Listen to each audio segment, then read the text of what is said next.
Thanks to Sigi for the invitation to come and speak.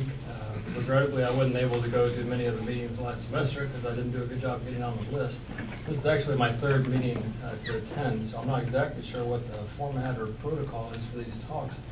But Sigi told me that the main purpose of the Water Research Group is to exchange ideas, hopefully find some potential for research collaborations with folks in this group, and that's the way I've structured this talk, is to give kind of a 30,000-foot view of the kind of work that I do related to water, and to see if there are any folks out there who have expertise that may help me answer some of the questions that I have, some expertise that I don't have. I'm a human environment geographer, and in a nutshell, what geographers do, if you don't know, we're perhaps one of the most integrative of disciplines in that we pull a little bit from a lot of different fields. And we try and put a kind of a spatial aspect on a lot of different fields, whether it's biology, geology, economics, etc., both natural and social sciences. And so that's what I do. I pull from a lot of different fields. I was trained at the University of Texas at Austin in their Department of Geography and the Environment as a human environment geographer. I was trained mostly by hydrogeomorphologists, geoarchaeologists, and agronomists. So their influence is evident in the work I'm going to talk about today. There's a long tradition within geography of human environment geography, studying those intersections of social and natural systems. Goes back a couple hundred years. A lot of it's been descriptive, the earlier stuff. And within the last 30 or 40 years has gotten more involved with data management and analysis.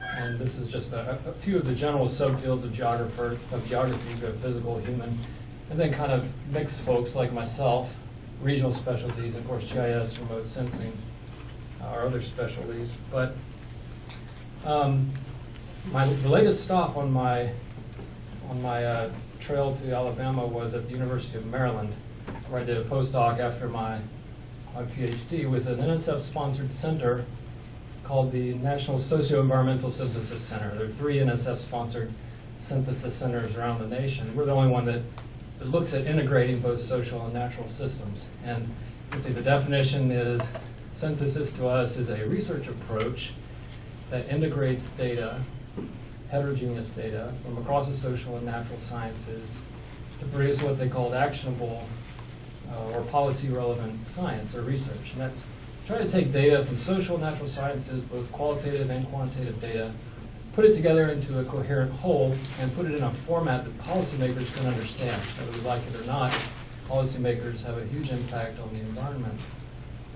So that's what we did. It's basically a kind of think tank, and we bring people in from all across the world. And as one of, I guess we had 10 postdocs there, I had the privilege of being in a lot of different research collaborations. Worked mostly with ecologists, but also hydrologists, physicists, economists, environmental philosophers, sociologists, etc. So we were a diverse group. So the point is, I'm interested in research collaborations, especially with people from across social and natural sciences who have research that I don't.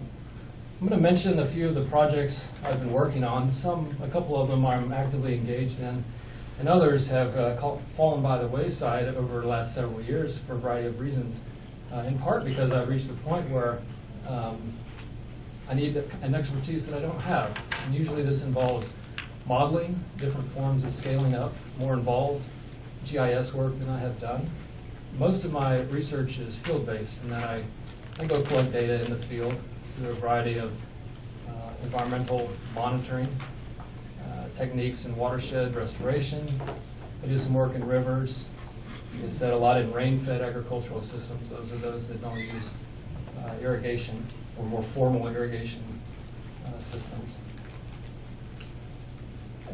The first one I'll mention is I have done some work on the lower Mississippi River and have some good data on other aspects of the lower Mississippi River, from Cairo, Illinois down to New Orleans, specifically in floodplain management. I'm very interested in the embanked floodplain, flood processes, overbank processes in that floodplain itself, specifically in the creation of borrow pits, which you probably are familiar with, but if not, borrow pits are simply these usually shallow indentations that result from the extraction of finer grained sediments that are used to build levees. Levees usually are made with finer grained sediments.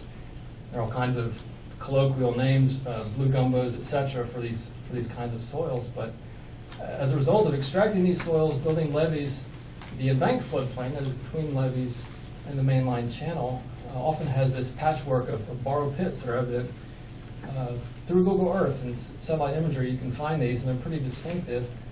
So I've been long interested in the creation of borrow pits in this embanked floodplain, and so part of what I've done is gone back and find all the historic maps that I can and to document when most of these things appear on the landscape as a result of these levee building processes. And as a geographer, I'm very interested in how they're distributed, how far from the levees they are. Economic concerns, the haul distances, the more expensive it is, the further away it is, the more expensive it is to get to the levees. So they typically tend to cluster right around the levee systems, which of course has problems for under seepage and levee stability. Sometimes you have to go further out to find appropriate sediments. So I'm very interested, and for several years I've been putting together a GIS database of these borrow pits. An example from the right, taking the NHD data and really separating all of those floodplain water bodies out, abandoned channels and oxbows and borrow pits. It's been a really long process. I'd like to think I'm making some progress. And combining that with my historical research to try and figure out when these things appeared. And here you can see the way the levee system used to be built, and having to haul this material resulted in these kind of mini dams or dikes in between these water bodies, which when they flood seasonally, of course, fill up with water and provide important spawning grounds for fish. It also provides important ecosystem services, migratory bird species, etc. So kind of the unintentional consequences ecologically of the levee building process, some of the positives. One of the things that's interested me for a long time that is the rate of infilling of these borrow pits. They're filling with sediments every time the Mississippi River flows. So somehow tracking this over time, the rate at which these things are infilling, perhaps some consequences in terms of ecosystem services. This is something I've been working on for quite a long time, and I'm hoping to get a graduate student with GIS skills who can help me continue putting together this database, do some research on it. We've got good data on the fish species and the bird species. We don't have good data on the historical evolution of this landscape pattern. So that's one thing I've been working on. And I've also been monitoring Mexican streams for, I guess, 7 years now. I do a lot of work in Mexico. I spent a lot of my childhood there, and I feel very comfortable there, but there's a dearth of really good data, especially hydrologic data in Mexico. And so I have this network of rivers that I monitor via pressure transducers that are submerged. Every once in a while I have a helper, or I get out there and measure flow.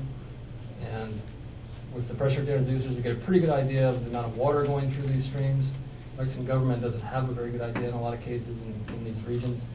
And I also look at sediment delivery in these rivers.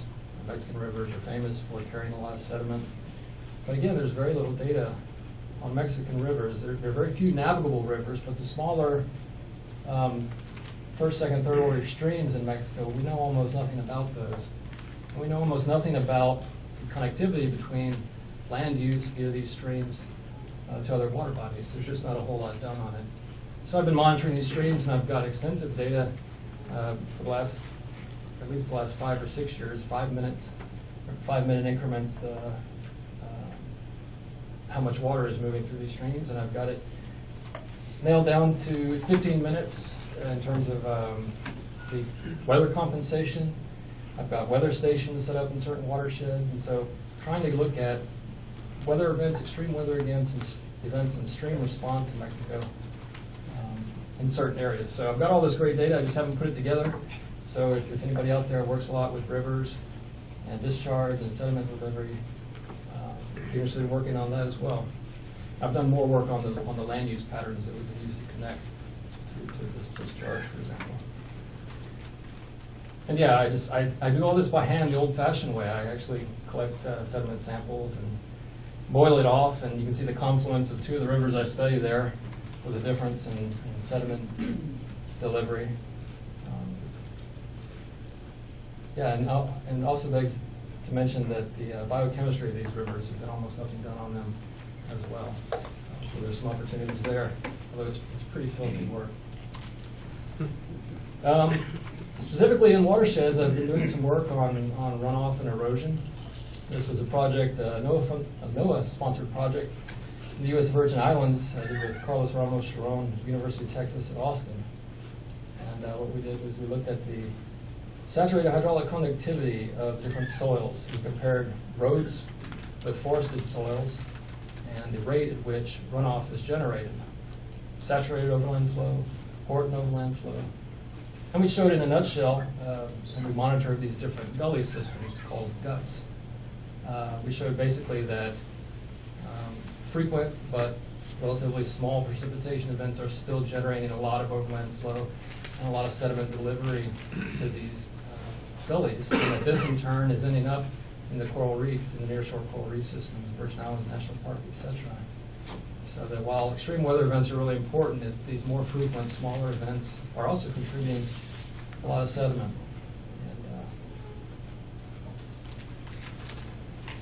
Also done some work on soil erosion and watershed restoration efforts in Mexico. The big problem in Mexico is soil erosion. You can see a picture of me walking there with 15, 20-foot erosion pedestals in the background. This has been going on since before Europeans arrived, but when you look at the quintessential Mexican landscape, it looks like this, kind of buff-colored, unremarkable, a lot of soil loss. It's a big problem for the few reservoirs that they have in the highland area. But one of the things I've been looking at specifically are the rates of soil erosion under restoration programs and those programs that are under cultivation. So I've been monitoring a lot of these watersheds, especially those that have been quote-unquote restored, repaired, rehabilitated, etc. Just as an example, before and after of some restoration efforts here, building detention ponds and terraces all across here, and what was the before and after effect of these programs in terms of soil erosion. And so I set up different monitoring plots and showed that actually these programs are aggravating erosion. They're not repairing it. There are a lot of reasons for that I won't go into, but that we need to really rethink our programs of landscape restoration, specifically in Mexico, but these programs are going on all across Latin America and in parts of Africa as well. And then I take the data from these experimental plots and try and come up with generalizable models for them. This is one I came up with based on this terrace restoration effort. So basically, through the use of terraces, erosion can be harvested and actually turned into a productive soil over time when accretion is more than erosion. Accretion becomes a dominant process, but without certain kinds of investments, maintenance of these landscapes, we can create the problems that I showed earlier. But this is how it's supposed to work in an ideal situation. What I'd like to do is to take kind of what I did at this landscape level and try and scale it up. We've got great data on soil, we've got great data on precipitation in some areas. And so trying to scale this up and come up with a more generalizable take-home message about restoration efforts. Like I said earlier, I do a lot of work on agricultural terraces and their effect on soil moisture.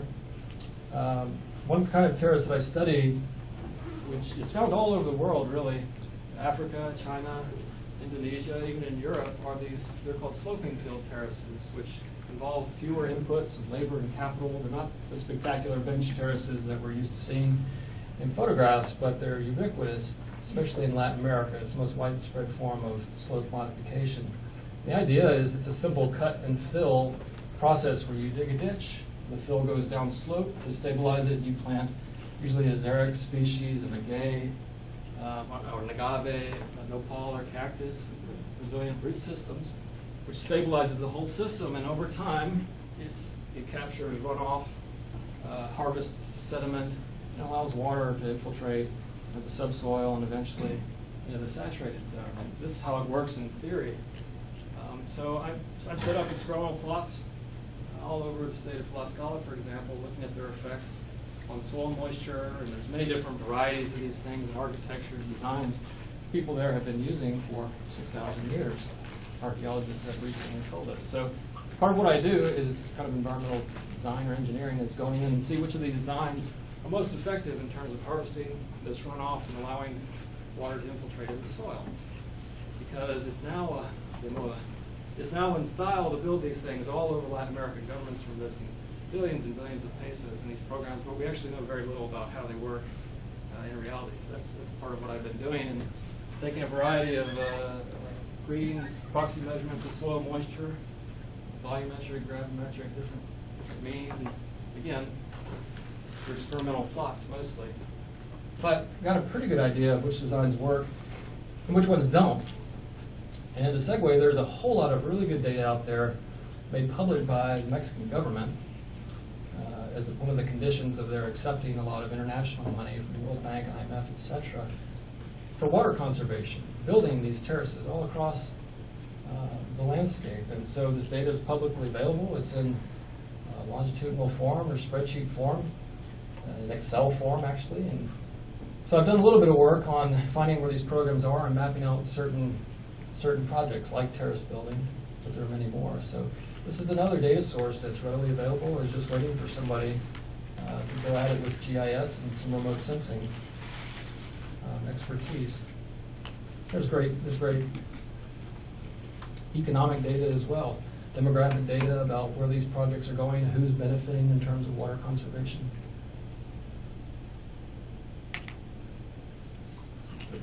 There we go. So basically what I'm best at, if anything, is coming up with field data and setting up experimental plots, looking at the effects of soil erosion and water, mostly in the unsaturated zone. I'm concerned mostly with what plants use. But also in terms of groundwater hydrology, I think there's some important implications. What I'm not so good at is knowing how to scale up my findings from plot and watershed level scales to make them more generalizable over space. I have some pretty good data about the templates that, say, the Mexican government uses to build these things in terms of the spatialities of how much water is accommodated and theoretically how much water infiltrates, the space of all these things in a nutshell. So the design is based on certain environmental factors that could easily be found remotely. Hill slope, soil type, very generalizable soil type, with 3 different kinds. Textures, maximum anticipated precipitation in a 24-hour period. And they use these templates to build these things. And I've been in the field with total stations measuring them for years, and they do it pretty accurately. So again, how do we generalize about this? How do we build, say, a model, which I don't know how to do, to be able to understand the effects of these over larger scales? And one idea that I'll leave with is I've been working on this for a couple years now, and that's developing a terracing index across the entire country based on the concept that the basic function of terraces is to interrupt this hydrological connectivity on the surface, right? You build a terrace, you put an impediment on a hill slope, and it stops water from flowing over the surface. And hopefully this water infiltrates in the subsoil. Over time, this helps vegetation grow. It's a self-reinforcing process. This is the whole idea behind this. But when a hill slope is such, or when a soil texture is such, when a rain event is such, there are too few terraces for these conditions. Overland flow generates. We get real erosion and sheet erosion and gully formation. But when there are too many terraces, we interrupt this connectivity too much. And groundwater, or the soil becomes oversaturated. You have mass wasting events. It's a big problem in Mexico right now with landslides in areas where the water is infiltrating too much. So what is this perfect balance between too much and too few? Are we targeting ecosystem services? Are we targeting groundwater infiltration or aquifer recharge? Or are we targeting agriculture?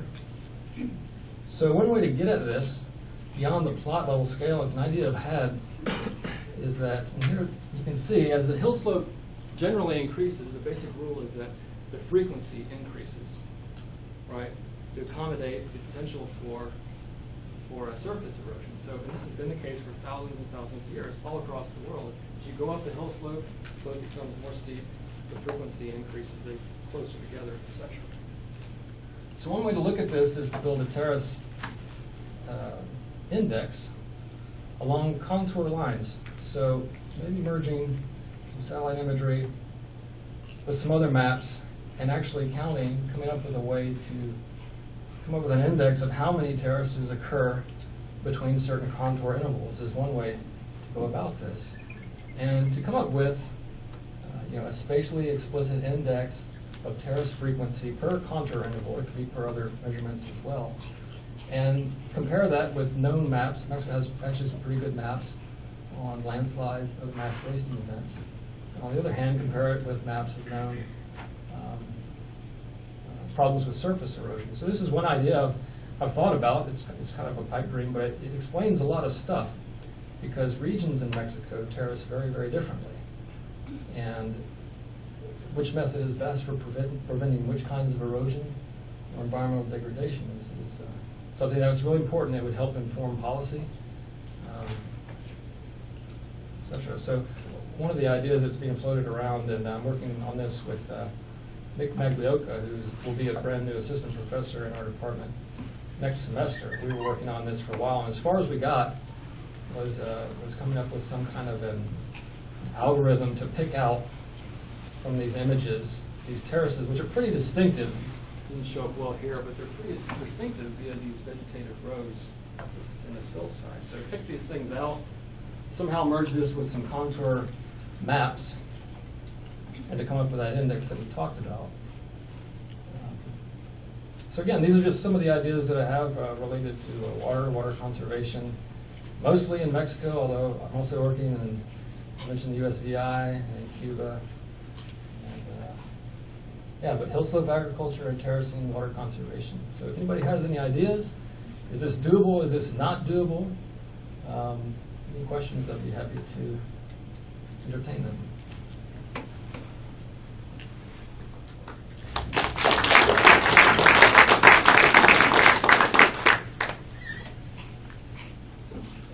Questions?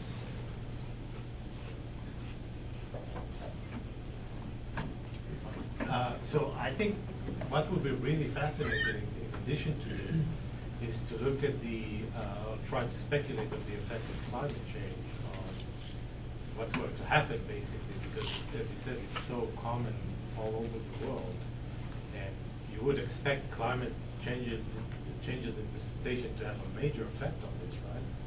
Yeah, I mean, precipitation is the driver of these processes, really.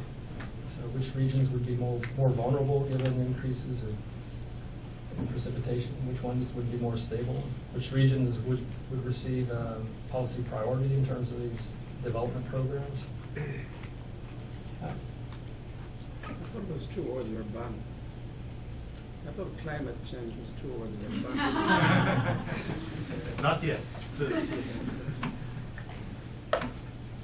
Yes.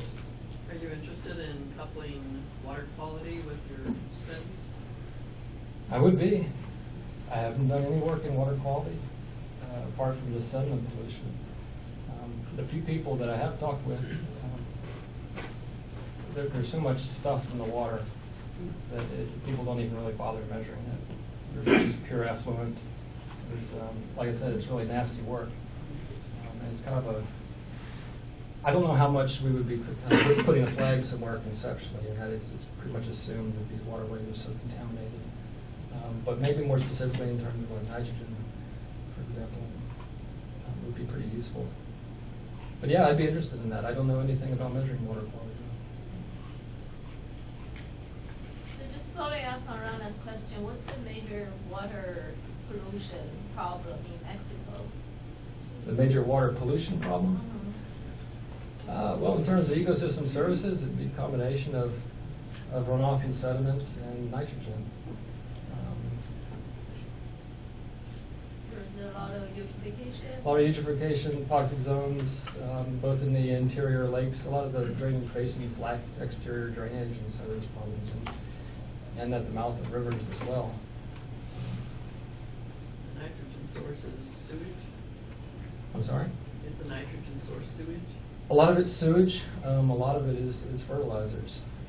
In Mexico, for the equivalent of a couple dollars, you could grab a hand of phosphorus, nitrogen, and who knows what else, and people just go out and sprinkle it on their fields. And the old adage is it's better more than not enough. And so it ends up in the waterways. There's one picture there that was quite telling when someone was taking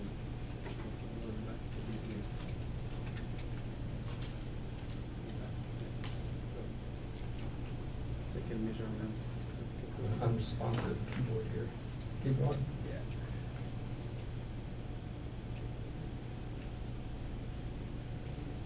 This picture, if you can see on the top left corner there, you can see those are mostly, looks like household things that also come from the water. As the water level goes up, it comes from the things. So Yeah. not a lot of I was going to ask a question, why is the guys wearing a mask? But then I look up, it's like, okay, I guess Yeah. it makes sense.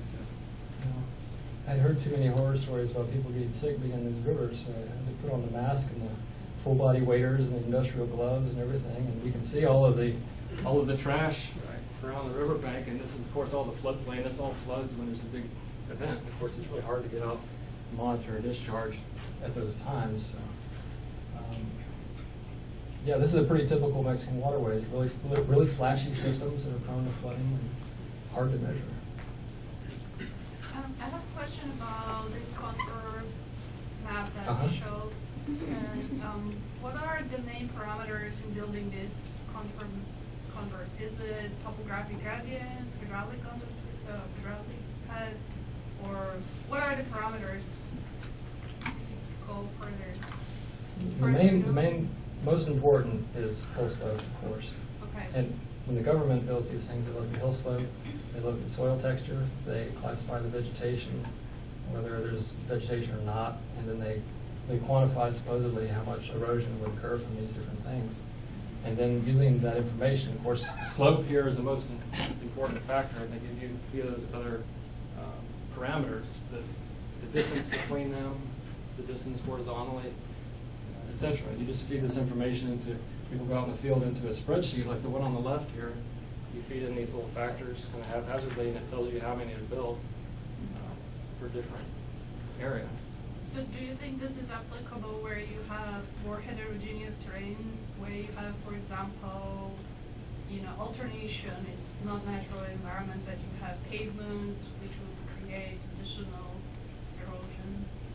Like how this is factored into creating these contours, or has anybody done it, or? Nobody's done it. Just interested in how they build these maps. Right. Nobody's done it as far as I know, and they haven't really built any maps around this. This is all done at a plot level or a watershed level, and the main goal is to be able to accommodate maximum precipitation events at a 24-hour period. Build these ditches of a certain size that it's not going to overtop. So that's kind of the goal, and that's all based on these environmental parameters. Like I said, using these spreadsheets, I've gone out total station, measured all this stuff to see if they're following their own design templates. In large part, they are. So, taking these kind of templates and looking at a larger scale and using remote sensing and looking at the net effects of all of this water harvesting or erosion capture. So the second question, I guess, is how effective those approaches are. How long they have been doing this, and do you know how they work, or how effective they are? Yeah, well, the government started doing this in Latin America, in Africa, in parts of Asia in the late 60s and early 70s. And they really took off with the Millennium Ecosystem Assessment in 2000, especially in Latin America, Vicente Fox, etc. Concerns over freshwater security. So they've been around since the late 60s, 70s. They really took off about 2000, and they're just growing all over Latin America and Africa, in parts of Asia, especially on the Yellow River. They're trying to build these things. Again, the main purpose is water conservation, and also to inhibit soil erosion. And there's similar design templates used across countries. It's a FAO thing.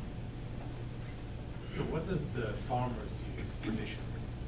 They do it basically using plumb bobs and A-frames, and they've been doing this for thousands of years. It's sort of similar to this, or? That's the question that could be explored via remote sensing, is to compare these large swath of government programs with what's happening in landscapes that have been around for thousands of years. How well do they match up? Are they optimal or are they not?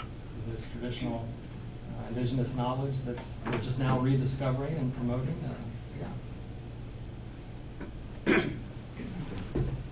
So about the index that you're looking for, why is there a reason why, just top of my head, just use actual slope measure or calculations from a DEM? Just use the cells? Yeah, you could just use slope measurements instead of the contour intervals. Yeah. There are a variety of different ways to look at it. Because that's the slope is what you really were looking for, right? Yeah, I just thought that, I started with this idea because it was an easier parameter for me to get contour intervals from contour maps. Yeah. And I was going to try and combine them or merge them, but yeah, slopes would be maybe even better.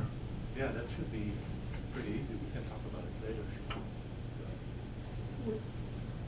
Will the setting differ if the watershed is like an urban watershed? I know this is for soil conservation and the erosion or something, but when looking at flood, for example, urban area, will the setting, like maybe the controlling everything kind of changes depending on what you have in the watershed or in the urban or something? No, that's a good question. I haven't thought about the urban-rural distinction. I mean, these are almost exclusively used in agricultural landscapes, sometimes around urban centers. So there's a lot of variety, and I don't know about using this model in urban landscapes, but yeah, that's an interesting idea. Is this a picture for like a more traditional, old system? Yeah, this is a system that's been in place for maybe a couple thousand years. As you can see, it's a mosaic. It's heterogeneous in terms of the numbers of terraces per contour interval. And so there's going to be a lot of variety. So the question is, how general can we get across space? Well, Mexico has very distinctive culture groups, about 10 different indigenous groups who terrace very differently. So we can actually look at the effect regionally. But within a watershed, there's a lot of variety. So was this slope vegetated at one time, and then cleared, or Yeah. for agriculture? Almost everything below 3,000 meters in a lot of Latin America has been cultivated at one point. Corn doesn't grow above 3,000 meters. So that just about, we don't know what natural vegetation looks like, natural soils, no horizons left, nothing. This is all we have to go on in these agricultural landscapes. And this is corn and amaranth and oats, and then the maguey berms here. Yeah, this is still intensively cultivated. So that, you probably already mentioned, but I just missed the information. So what's the difference between these terraces under the government program relative to the traditional terraces? It seems like on the profile, they're like a deeper ditch. Is that the major difference between the traditional terraces farmers have been using? That's right. I'll say really quickly because I don't run out. But traditional terraces that have been in use for thousands of years use a very distinctive design, a type of check dam in the middle of it, much like an ice cube tray. You can fill up an ice cube tray. I don't have a picture of it. You can fill up an ice cube tray by filling up one of the cubes, right? The water level will rise, then will overflow those lower regions. It doesn't flow over the lip. Well, ancient Mesoamericans developed a technique of putting these little ice cube tray dividing lines in the middle of them called retenus. We have archaeological evidence of it for thousands of years. This helps to capture that sediment in those little compartments. It also helps water infiltrate a little bit better. It doesn't run off laterally when it reaches a certain amount. Well, the government doesn't use retenus in any of their designs. So it's basically just a horizontal ditch, which, of course, if it's not perfectly horizontal, you're going to lose water storage, you're going to lose sediments, etc. So one of my plots was looking at the effects of the traditional design versus what they're building all across Latin America. That's the basic distinction. There are other nuances. Since we are in geography, and how much of that is culture, how people do it? That creating that index. Do you think there will be a cultural factor in the way people do things that might affect the generalization? Yeah, that's right. There are about 10 distinctive terracing designs used by different cultural groups. They're located in very distinctive places. So using that index across those different regions could shed some light on who built the best terraces in terms of water conservation. Another interesting thing that you may want to think of in arid, very arid or super arid locations, sometimes these lines of vegetation occur naturally, just because there's not enough runoff for plants to sustain themselves. So you can find these bands of plants that occur naturally, and so they disrupt, obviously, the connectivity of the landscape, although there's, I guess, not a lot of runoff most of the time. But maybe there's some interesting, connections that or linkage that can be thought of. I don't know. Yeah. And I bet Mexico would have some locations like that.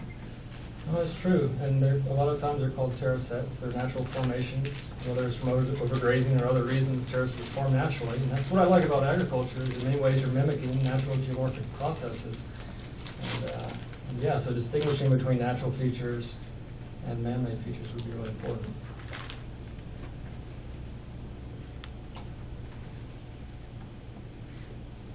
Can you go back to that satellite image of the terraces? I think something that will be really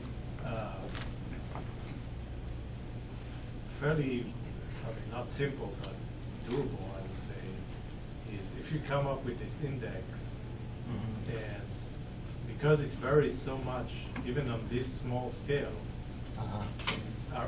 what you're measuring, really, the effect of it will be in the stream, right? I mean, pretty much. Yeah, you could compare it with the stream effects. You can compare it with the landslide maps. You can compare it with surface erosion maps. The Mexican government has mapped those things pretty well. Right. Yeah, in the streams, definitely. Because there's seem to be a number of streams here, right? All these darker areas. So if you do some sampling or put in some stations in these streams, each one of them is draining different type of index, basically. This is what this image represents. So you almost have, in a very confined way, a way to at least have some estimation of the differences. That's right. And this empties into that stream. Like the picture I showed myself wading, and actually these are gullies, and these are access roads. So distinguishing between those features, between the horizontal features or similar colors, a lot of vegetation in the gullies. So you have to distinguish between horizontal and vertical features. That's why I put those black lines on there. So that's an issue as well. So what else do you hope to do with all that hydrological data that you collected over the years? From the rivers? Yeah. Well, I did some work on land use changes in that area, and I basically took those measurements from 2 rivers to look at the response of the river as the rainy season progressed, which system became more flashy, and the effects of land use changes in terms of sediment delivery within those third-order streams. But I've got all that data, I've just never done anything with it because I haven't had time. But like I said, if anybody is interested in any of these topics broadly or more specifically, I'd love to work with folks about it. That's what I've been doing for the last several years. And,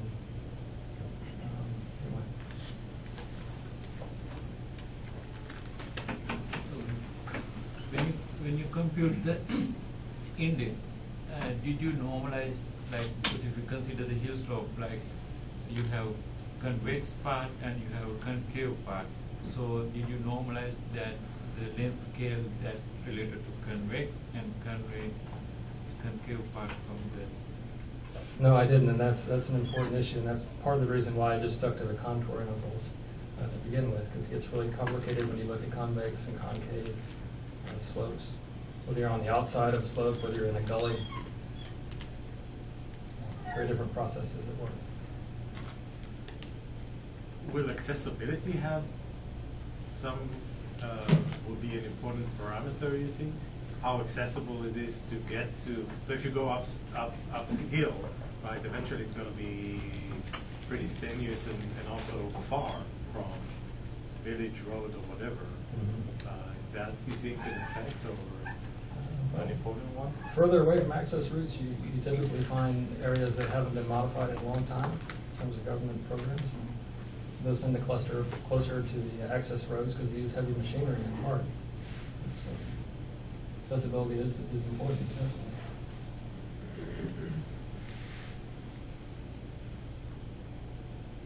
Can you comment on, sorry, but can you comment on the hydrological connectivity, maybe give some more specifics about what do you mean by that exactly? Just generally, I'm interested in land use change and its effect in streams, mostly in terms of sediment pollution, specifically the effects of agriculture and terracing and generating or limiting sediments to these waterways. So how do you estimate? So you had this picture of the Mississippi, the mid-Mississippi, and you did the hydrological. I think the name of the paper was hydrological. Right. That's why I got interested. So what kind of parameters did you have there, or what did you measure? Or? That study looked at the effect of the back swamp area outside of the levees versus the floodplain, and which areas were connected to the mainline channel via flooding as a function of levee height, and also as a function of whether borrow pits were there or not. So that basically looked like at the connectivity between the embanked floodplain and the back swamp via the mainline channel. My main contribution to that paper was in looking at the effect on the borrow pits and connectivity with the mainline channel in terms of releasing those fry back to the streams, in terms of filling up with sediments. So was there any measurement being done to try to estimate the connectivity? We did a few ground truth field validation studies along the Mississippi. I think we used 3 for that paper. But it was basically, case studies based on these transects and the available stage data that we had from the U.S. Army Corps. And we did it in a pretty specific area, as you see from that box there along the lower Mississippi.